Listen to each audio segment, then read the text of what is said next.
Assalamualaikum. This is Umayma Shakur from the LIMS University. Welcome back to the Waves and Oscillation course. इससे पहले हमने इसके 10 lecture ले लिए थे. आज हमारा लेक्चर नंबर 11 है जो BS फिजिक्स सेकंड सेमेस्टर और BS मैथ सेकंड सेमेस्टर ये है हमारा. तो इसमें जो हमने चैप्टर स्टार्ट किया हुआ था वो था हार्मोनिक ऑसिलेशन का चैप्टर.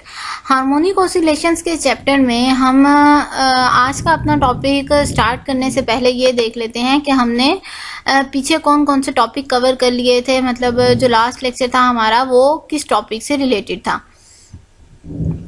तो लास्ट लेक्चर में हमने देखा था कि फिजिकल पेंडुलम क्या होता है हमारे पास.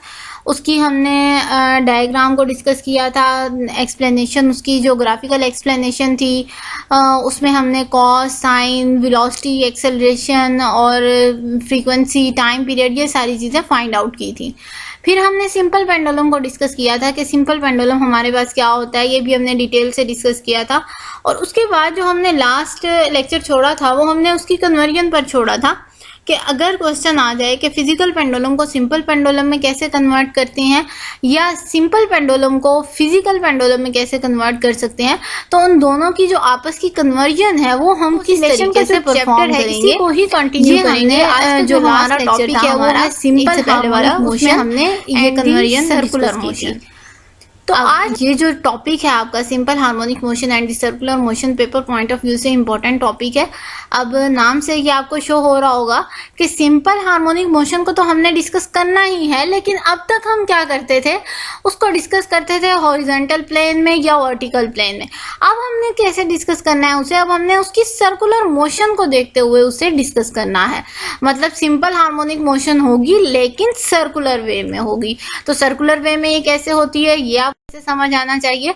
ये जो क्वेश्चन है हमारे पास सिंपल हार्मोनिक मोशन का, ये दो तरीके से पेपर में आता होता है. ये मैंने दोनों जो मेथड है यहाँ पर मेंशन कर दिए हैं. या तो सिंपली आ सकता है कि नोट लिखें simple harmonic motion and the circular motion के ऊपर, या मोस्टली जो क्वेश्चन आता होता है पेपर में वो ये वाला आता होता है, show that the circular motion is the simple harmonic motion. Mostly यही वाला क्वेश्चन आता होता है कि शो करें कि जो हमारे पास सर्कुलर मोशन होती है वो सिंपल हार्मोनिक मोशन भी परफॉर्म करती है. तो इसमें आपको सबसे पहले तो सर्कुलर मोशन का पता होना चाहिए, जो आप लास्ट सेमेस्टर में भी पढ़ाए हैं कि सर्कुलर मोशन हमारे पास क्या होती है. सिंपल हार्मोनिक मोशन हम इस चैप्टर के स्टार्ट से ही डिटेल से डिस्कस कर रहे हैं. तो आज का जो टॉपिक है हमारा उससे स्टार्ट करते हैं. Simple harmonic motion can be described as the projection of the uniform circular motion along the diameter of the circle. इस स्टेटमेंट को आपने अच्छे तरीके से समझना है. ये वाली जो स्टेटमेंट है हमारे पास 4 लाइनें, इसे आपने अच्छे तरीके से समझना है. अगर ये आपको समझ आ गई तो आपको समझ आ जाएगा कि जो सर्कुलर मोशन होती है उसमें सिंपल हार्मोनिक मोशन कैसे परफॉर्म होती है. क्या कह रहे हैं कि सिंपल हार्मोनिक मोशन जो है उसे हम प्रोजेक्शन के तौर पर डिफाइन करते हैं. जब हम सर्कुलर मोशन की बात करेंगे तब प्रोजेक्शन किसका होगा, यूनिफॉर्म सर्कुलर मोशन का होगा. मतलब कोई भी ये जो आपको लेजर नजर आ रही है, इसी लेजर को मैं ले लेती हूँ कि अगर आपके पास ये लेजर है, ये लेजर परफॉर्म कर रही है सर्कुलर मोशन, तो ये क्या करेगी, ये सर्कल में मूव करना शुरू कर देगी इस तरीके से. अब जब प्रोजेक्शन की बात आती है तो ये यहाँ से कोई एक लाइन आप कंसीडर कर लें, ये एक लाइन है. अब इस लाइन के ऊपर ये डायमीटर है आपका, इस लाइन को आप ऐसे डायमीटर ले लें. तो इस लाइन के ऊपर जब ये वाली जो लेजर है ये इस पॉइंट तक आ गई तो इसका प्रोजेक्शन एक्स एक्सिस पर आप देखेंगे, इसका प्रोजेक्शन वाई एक्सिस पर देखेंगे. फिर आप कंसीडर करते हैं कि पॉइंट P1 से कहीं P2 पर चली गई है, फिर आप उसका प्रोजेक्शन एक्स एक्सिस पर देखेंगे, उसका प्रोजेक्शन वाई एक्सिस पर देखेंगे. ये डिटेल से मैंने डायग्राम में आपको नेक्स्ट में समझाया हुआ है, तो वहां से आपको सही से समझ आ जाएगा. मतलब जो प्रोजेक्शन है यहाँ पर वही आपको प्रोवाइड करेगा क्या, simple harmonic motion in case of circular motion along the diameter of the circle. Diameter यहाँ पर इंपॉर्टेंट चीज है. Diameter of the circle along the आप मूव करेंगे तभी आपको सिंपल हार्मोनिक मोशन जो है वो मिलेगी. In order to understand this we consider a particle P. इसको अंडरस्टैंड करने के लिए हमने एक पार्टिकल लिया है P, जिसे P का नाम दिया हुआ है. That is in the uniform circular motion, जो यूनिफॉर्म सर्कुलर मोशन में होगा और मूव करेगा विद वेलोसिटी ओमेगा के साथ, एंगुलर वेलोसिटी. अब आपको पता है कि जब कोई भी चीज सर्कल में मूव करती है तो उसकी टेंजेंशियल वेलोसिटी भी होती है, और टेंजेंशियल वेलोसिटी को भी हम डिस्कस करेंगे। In a circle of the radius R, circle जो हम ले रहे हैं उसका जो रेडियस है वो आर है। At time T is equal to 0, जब हम टाइम को 0 कंसिडर करें तो जो पार्टिकल है उसकी हम पोजीशन ले लेते हैं P1। ये हम खुद ही से कंसिडर कर रहे हैं कि टाइम t 0 के ऊपर जो पार्टिकल P था वो पोजीशन P1 के ऊपर है, और ये जो पोजीशन P1 है ये एंगल बना रही है फाई का। अब ये मैंने शो किया, देखें ये फिगर ए, फिगर बी और फिगर सी, ये तीनों डायग्राम्स अगर आपको अच्छे तरीके से समझ आ गई तो आपको सिंपल हार्मोनिक मोशन की समझ आ जाएगी कि किस तरीके से सर्कुलर मोशन में हमें ये मिलती है। अब हमने क्या कहा था कि आफ्टर सम टाइम t 0 के यूपर जो पार्टिकल है वो ये है P1 पोजीशन के ऊपर, और कितना एंगल बना रहा है, ये फाई का एंगल बना रहा है। अब हमने पीछे क्या कहा था कि यूनिफॉर्म सर्कुलर मोशन प्रोजेक्शन होगा अलोंग द डायमीटर, तो ये जो है ये सर्कल का डायमीटर है। अब यहाँ से इस पॉइंट P1 का देखिए मैंने प्रोजेक्शन ड्रॉ किया हुआ है डाउनवर्ड एक्स एक्सिस के ऊपर, और ये प्रोजेक्शन वाई एक्सिस के ऊपर, और ये इसका रेडियस है कैपिटल आर जिसे शो किया हुआ है, और ये इसका एंगल फाई है। आफ्टर सम टाइम t के बाद जो पार्टिकल है P is at the position P2 पर आ जाएगा, moving with the angular velocity omega, again angular velocity उसकी ओमेगा ही है, और वो मूव करके कहाँ पर आ गया है, P2 के ऊपर। लेकिन इस टाइम उसने कितना एंगल बनाया, ओमेगा t प्लस फाई का एंगल बनाया, क्योंकि यहाँ पर ये वाला जो केस था फिगर ए वाला, यहाँ पर टाइम t 0 था तो ओमेगा t डेफिनेटली 0 होगा, सिर्फ फाई का एंगल बनेगा। लेकिन अब हम कह रहे हैं कि टाइम t के बाद, तो इसका मतलब है यहाँ पर ओमेगा t का फैक्टर आएगा, टाइम t 0 नहीं है तो साथ में फाई भी आएगा हमारे पास। P1 के ऊपर इस पॉइंट के ऊपर पहले था पार्टिकल, फिर क्या हुआ, ये मूव किया और ये पॉइंट P2 के ऊपर आ गया, पोजीशन P2 के ऊपर आ गया। ये जो Vt है ये tangential velocity along the tangent है। अब ये P2 के ऊपर आया तो अगेन मैंने इसका प्रोजेक्शन, ये P प्राइम जो आपको नजर आ रहा है ये इसका प्रोजेक्शन है, और इसी तरीके से इसका प्रोजेक्शन मैंने Y के ऊपर भी ड्रॉ किया हुआ है इस तरफ, वो Y। अब इसने जो एंगल बनाया इस पोजीशन के साथ, पोजीशन P2 के साथ, वो ये वाला है ओमेगा t प्लस फाई वाला। नीचे फाई शो हो रहा है, फाई वाला जो एंगल है ये P1 के साथ है, और ये वाला जो एंगल है ये ओमेगा t प्लस फाई है, ये P2 के साथ है। Now we find the projection of the particle P। Particle P का प्रोजेक्शन हम फाइंड आउट करेंगे along the X axis and the along the Y axis, दोनों पर हमने इसका प्रोजेक्शन फाइंड आउट करना है। अब प्रोजेक्शन से हमें क्या मिलेगा, एक्स एक्सिस की वैल्यू भी मिलेगी, हमें वाई एक्सिस की वैल्यू भी मिलेगी। कैसे, अब यहाँ पर देखें, ये जो हमने पार्टिकल P2 ले लिया था इसने ये वाली ट्रायंगल हमें बना दी, ये जो आपको नजर आ रही है जिसमें हमने phi omega t plus phi को लिया, इसी को मैंने यहाँ पर मेंशन किया हुआ है जूम करके फिगर सी में, कि ये हमारे पास एक्स एक्सिस है, ये हमारे पास आर था, ये हमारे पास P2 है, मतलब फाइनल पोजीशन हम P2 तक चले गए हैं तो हम P2 को ही लेंगे, इनिशियल पोजीशन को हम नहीं ले रहे। जस्ट जहाँ से हमने स्टार्ट करके स्टॉप किया, टोटल जितना हमारे पास आया हमने वो एरिया ले लिया। अब ये इसका हाइपोटेन्यूस हो गया, ये इसका बेस हो गया, और ये इसका परपेंडिकुलर हो गया, मतलब ये कॉस, ये साइन, और ये आपके पास आ गया टेन थीटा। तो अब यहाँ से अगर मैं कॉस थीटा को लूँ, कॉस थीटा ये जैसे इक्वेशन 1 में मैंने मेंशन किया हुआ है कि एक्स एक्सिस के लिए मुझे कॉस थीटा लेना पड़ेगा, तो कॉस थीटा के लिए आप क्या करेंगे, कॉस आपके पास क्या आ जाएगा, बेस बाय हाइपोटेन्यूस, मतलब एक्स बाय आर आ जाएगा आपके पास। कॉस थीटा की वैल्यू अगर आप लें तो ये आपके पास आ जाएगी x बाय आर। इसी तरीके से अगर आप साइन थीटा की वैल्यू लें तो इस फिगर के अकॉर्डिंग आपके पास आ जाएगी y बाय आर। अब थीटा क्या है यहाँ पर, क्योंकि हम फाइनल एंगल की तरफ मूव कर रहे थे, P2 की तरफ मूव किए हैं हम, फाइनल एंगल हमारे पास है ओमेगा t प्लस फाई, तो इसका मतलब यहाँ पर जिस मैं थीटा की बात कर रही हूँ ना, ये कॉस थीटा है हमारे पास, ये जिस थीटा की बात हो रही है इधर वो है हमारे पास ओमेगा t प्लस फाई, मतलब थीटा यहाँ पर मैंने मेंशन किया हुआ है इक्वेशन 2 में कि ओमेगा t प्लस फाई वाला है, फाई वाला जस्ट सिंगल फाई वाला नहीं है। ये इन्हीं तीनों मैंने डिटेल से 1 बाय 1 समझाया हुआ है कि जो इनिशियली पार्टिकल था हमारे पास P, जिसे हम नाम दे रहे थे, वो यहाँ पर था पार्टिकल P1 के ऊपर। अब जब पार्टिकल पोजीशन P1 के ऊपर था, टाइम T0 के ऊपर, उसने एक्स एक्सिस के साथ जो एंगल बनाया वो ये वाला था फाई। इसका रेडियस आपको पता है, आप सर्कल में जहां भी जाएंगे रेडियस तो सेम ही रहेगा, तो ये आर ही मैंने मेंशन किया हुआ है सब में। इसका जो प्रोजेक्शन है एक्स एक्सिस पर, उसको मैंने एक्स प्राइम का नाम दे दिया। इसका प्रोजेक्शन वाई एक्सिस पर वाई प्राइम का नाम दे दिया। ये हो गई फिगर ए, जब हमने टाइम T0 के ऊपर बात की। तरीके से ये हमारे पास आ गई फिगर बी, जब हमने क्या किया, टाइम को थोड़ा सा ज्यादा किया। ये हमारे पास पार्टिकल P1 जो भी मैंने आपको पीछे समझाया है। अब ये है हमारे पास पार्टिकल P2। अब P2 मतलब P1 से पार्टिकल मूव किया है अलोंग द आर्क, ये P2 पर आ गया है।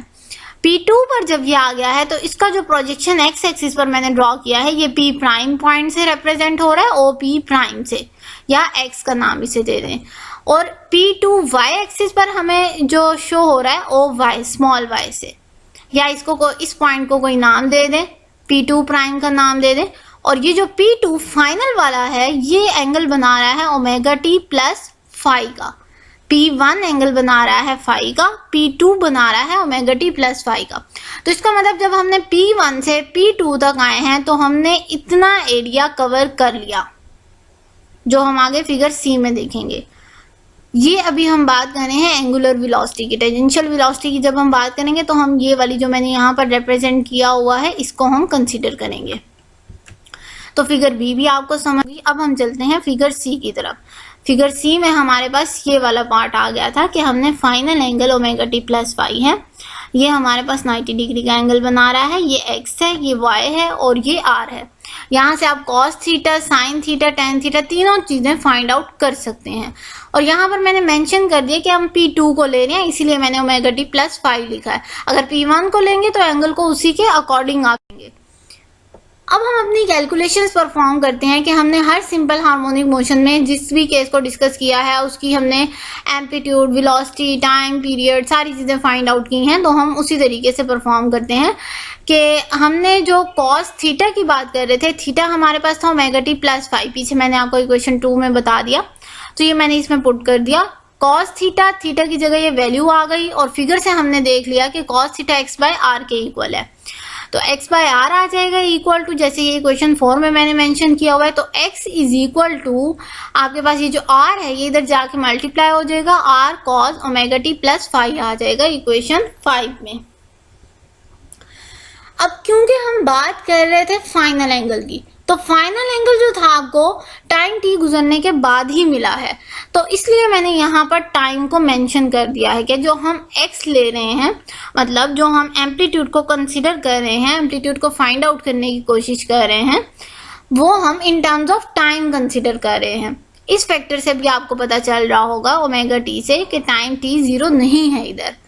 तो ये हमारे पास इक्वेशन 6 आ गई फॉर दी एक्स एक्सिस, जब एक्स एक्सिस पर उसने कितना एम्पलीट्यूड कवर कर लिया।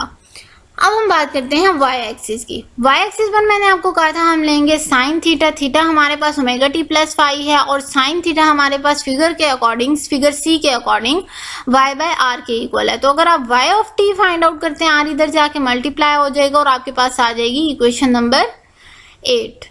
तो यहाँ पर हमें वाई का भी एम्पलीट्यूड मिल गया।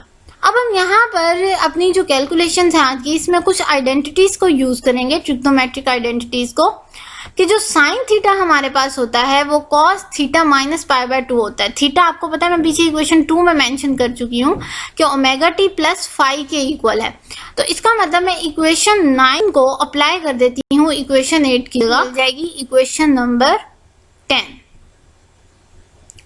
अब यहाँ पर देखें, जो हमने आइडेंटिटी जो यूज की थी उसे मैंने अप्लाई कर दिया है इसकी जगह। इक्वेशन 9 जो हमारे पास थी उसे मैंने 8 पर अप्लाई कर दिया है, तो मुझे इक्वेशन 10 मिल गई है। अब 10 में हमारे पास क्या आ रहा है, Y of T R cos omega T plus five minus pi by 2। एक तो हमारे पास एक्स ऑफ टी की वैल्यू आ गई और एक मेरे पास आ गई वाई ऑफ टी की वैल्यू, जो मुझे प्रोजेक्शन की वैल्यूज चाहिए थी एक्स एक्सिस के अलॉन्ग और वाई एक्सिस के अलॉन्ग, मुझे ये दोनों वैल्यूज मिल गई। अगर मैं कंपेयर करूं एक्स वाली वैल्यू को और वाई वाली वैल्यू को, मतलब जो आपने ऊपर ये आई थिंक मेरे ख्याल से 6 इक्वेशन है। 6 इक्वेशन में आपकी x ऑफ t की वैल्यू है और ये 10 में आपकी y ऑफ t की वैल्यू है। तो इन दोनों को कंपेयर करें तो आपको पता चल रहा होगा कि यहाँ पर x ऑफ t में आपका जो एंगल है वो टोटल एंगल है, मतलब ओमेगा t प्लस फाई है। लेकिन यहाँ पर इक्वेशन 10 में वही ओमेगा t प्लस फाई जो टोटल एंगल है उसमें से -π/2 जो है, मतलब 90 डिग्री का जो एंगल है वो माइनस हो रहा है। तो अब यहाँ से हम क्या रिजल्ट निकालेंगे, यहाँ पर मैंने मेंशन कर दिया कि कंपेयरिंग इक्वेशन 10 एंड 6, जो आपने दो इक्वेशंस फाइंड आउट की हैं, अगर आप इन दोनों को कंपेयर करें तो हम ऑब्जर्व करेंगे कि जो पार्टिकल है P वो perform the simple harmonic motion, simple harmonic motion he perform कर रहा है। जैसे आपने प्रोजेक्शन देख लिया x एक्सिस के अलोंग और y एक्सिस के अलोंग, लेकिन यहाँ पर हमारे पास एंगल का डिफरेंस आ रहा है, मतलब x एक्सिस और y एक्सिस पर रिस्पेक्टिवली आपको सिंपल हार्मोनिक मोशन मिल रही है। लेकिन यही जो दोनों इक्वेशन है 10 और 6, ये आपको साथ साथ ये भी प्रोवाइड कर रही है कि यहाँ पर फेस डिफरेंस आ रहा है। फेस डिफरेंस अब कैसे आ रहा है कि जो x कंपोनेंट है वो तो आपको टोटल एंगल प्रोवाइड कर रहा है ओमेगा t प्लस फाई, लेकिन जो y वाला कंपोनेंट है वो आपको माइनस करके प्रोवाइड कर रहा है। तो इसका मतलब जो x का कंपोनेंट है is greater than the y component. कितना ग्रेटर देन है? बाय π/2 और 90 डिग्री। आपने देखा y वाली जो हमारे पास इक्वेशन है, इक्वेशन 10, उसमें π/2 माइनस हो रहा है, जबकि x वाली इक्वेशन 6 में माइनस नहीं हो रहा। तो उसका मतलब है कि x कंपोनेंट का जो फेज है वो ग्रेटर देन है y कंपोनेंट से। कितना ग्रेटर देन है? π/2। आपको पता है 90 डिग्री होता है हमारे पास। तो ये हमारे पास फेस डिफरेंस की भी हमें वैल्यू पता चल गई इक्वेशन 6 और 10 को कंपेयर करने से। अब यही जो हमारे पास इक्वेशन 6 और 8 आई हैं, इनको हम एडअप कर देते हैं। एडअप करने से क्या होगा कि हमारे पास t² plus y t² is equal to r² आ जाएगा हमारे पास सिंपली। अब यहाँ से अगर मैं r की वैल्यू को फाइंड आउट करना चाहूँ, r आपको मेरे पास रेडियस था, r की वैल्यू को फाइंड आउट करना चाहें तो हमारे पास ये स्क्वायर रूट में आ जाएगा इक्वेशन 12। अब हम फाइंड आउट करते हैं अपनी बाकी चीज़ें जो हमने फाइंड आउट करनी थी। जैसे हम हर कैलकुलेशन में वेलोसिटी, एक्सेलरेशन, ये चीज़ें फाइंड आउट करते हैं। तो एम्पलीट्यूड तो हमने फाइंड आउट कर लिया, x एक्सिस के अलोंग भी, y एक्सिस के अलोंग भी, फेस डिफरेंस भी हमने देख लिया। अब हम फाइंड आउट करते हैं वेलोसिटी। वेलोसिटी हमने एंगुलर वेलोसिटी जो थी ओमेगा, उसको तो हम साथ साथ डिस्कस कर रहे थे।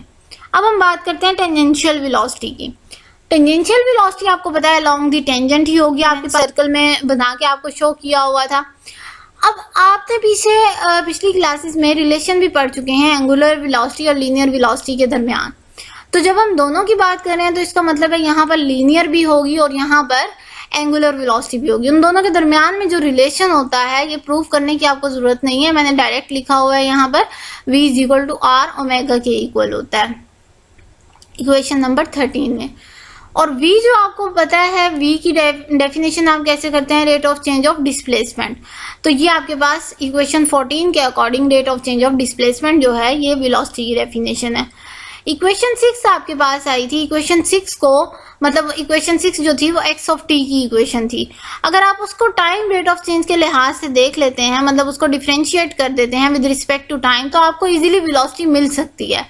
तो हमने क्या किया, उसी इक्वेशन 6 को डिफरेंशिएट कर दिया है विद रिस्पेक्ट टू टाइम। तो मेरे पास ये इक्वेशन 15 आ गई है। ये इक्वेशन 15 जो है कि आपको वेलोसिटी प्रोवाइड कर रही है अलोंग दी x एक्सिस। अब यहाँ पर ये जो मैंने साइड पर मेंशन किया हुआ है, कैपिटल R को आप स्मॉल r भी लिख सकते हैं क्योंकि रेडियस है, और v यहाँ पर इक्वेशन 13 में मैंने v लिखा हुआ है, लेकिन मैंने फिगर में vt लिखा है, तो इससे कंफ्यूज नहीं होना। vt टेंजेंशियल वेलोसिटी है, v भी उसी को रिप्रेजेंट कर रहा है, ओमेगा एंगुलर वेलोसिटी को रिप्रेजेंट कर रहा है। और इसी तरीके से जब हमने y वाली इक्वेशन ली थी, वो इक्वेशन 10 थी आई थिंक, तो इक्वेशन 10 को आप डिफ्रेंशिएट करेंगे तो आपको y भी मिल जाएगी, और vy जो होगी ये आपको इक्वेशन 17 में मिल गई। vy is equal to omega r cos omega t plus phi. मतलब हमने उसको आइडेंटिटी लगाने से पहले डिफ्रेंशिएट कर दिया। इक्वेशन 10 जो थी वो आइडेंटिटी लगाने के बाद थी, हम उसको पहले कर दिया। तो अब यहाँ से हमने वेलोसिटी फाइंड आउट कर ली x एक्सिस के लिए भी और वही वेलोसिटी हमने फाइंड आउट कर ली वाई एक्सिस के लिए भी। अगेन आप यहाँ पर इक्वेशन 17 तक हमने देख लिया था, इसी के ऊपर आप आइडेंटिटी लगा दें या इक्वेशन 10 को आप कर दें डिफ्रेंशिएट, तब भी आपका सेम आंसर आएगा। इसके ऊपर आइडेंटिटी मैंने लगाई है कि माइनस कॉस ओमेगा टी जो आपके पास होता है वो sine omega T minus pi by 2 के बराबर होता है। तो अब यही इक्वेशन 18 को 17 के ऊपर अगर अप्लाई कर दें तो आपको मिल जाएगी इक्वेशन नंबर 19 जो हमें वी वाई प्रोवाइड कर रही है। अगेन आप वी एक्स, ये वाली जो इक्वेशन है 15 वी एक्स की इक्वेशन और वी वाई की इक्वेशन, इक्वेशन 19 को कंपेयर करें तो आपको पता चल रहा होगा कि यहाँ पर इक्वेशन नंबर 15 में टोटल एंगल है, लेकिन इक्वेशन नंबर 19 में टोटल एंगल नहीं है, बल्कि टोटल एंगल में से माइनस 90 डिग्री, मतलब 90 डिग्री का जो एंगल है वो हो रहा है। तो आप अगेन कंपैरिजन करने के बाद कह सकते हैं कि वी एक्स का जो एंगल है यहाँ पर ग्रेटर देन है वी वाई के एंगल से, और कितना ग्रेटर देन है, ये 90 डिग्री ग्रेटर देन है या पाई बाय 2 ग्रेटर देन है। मतलब यहाँ पर आप ग्रेटर देन की जगह वर्ड यूज कर सकते हैं लीडिंग और लैगिंग का भी, जो आप बेसिकली एफएससी में कॉन्सेप्ट लेकर आए हैं लैगिंग और लीडिंग का, कि फेस जो है वो लीड कर रहा है और एक लैग कर रहा है। तो आपने 15 और 16 को स्क्वायर करना है दोनों इक्वेशंस को। दोनों इक्वेशंस को स्क्वायर करने के बाद आपको ये इक्वेशन मिल जाएगी v is equal to R omega, जो स्टार्ट में मैंने डायरेक्ट पुट किया था, यहाँ पर आपको इसका प्रूफ भी मिल गया। तो ये हमने वेलोसिटी की कैलकुलेशन, वेलोसिटी किस तरीके से फाइंड आउट करनी है, हमने एक्स एक्सिस और वाई एक्सिस दोनों की वेलोसिटीज फाइंड आउट कर ली। तो अब हम फाइंड आउट करेंगे वेलोसिटी से ही, आपको पता है हम एक्सेलरेशन सिंपली फाइंड आउट कर सकते हैं।